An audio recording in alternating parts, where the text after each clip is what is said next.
Ciao ragazzi, oggi Dennis mi ha detto che mi farà tornare indietro di qualche decennio. Perché Dennis?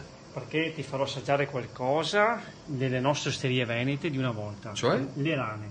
Ah, Qui sono crude come che ci arrivano a noi e qui sono fritte come che le assaggerai fra poco. quindi le assaggio cotte, insomma, Cotte, fritte? sì, niente sushi di rane. No, sushi di rana. rane. E allora vediamo. Vediamo.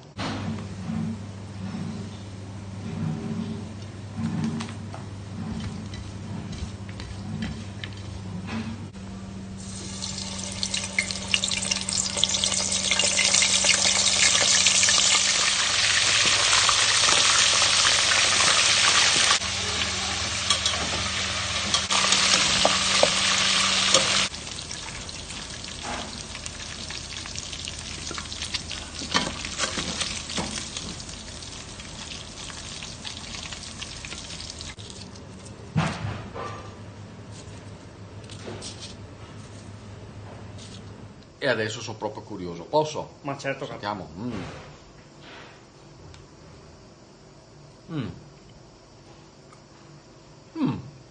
È fritto, ma non è pesce. non è pesce. È carne bianca, ma non è pollo. Pollo. È proprio buono, proprio appetitoso. Sì, noi li serviamo come aperitivo, accompagnati con un buon bicchiere di vino bianco frizzantino e facciamo capito. contenti i nostri commensali. E quando mi dice va a rane, so dove venire. Esatto, Giusto? giusto. Ciao ragazzi, viva le rane. Proprio buone. Non salta più però. No? Ne salta più, ormai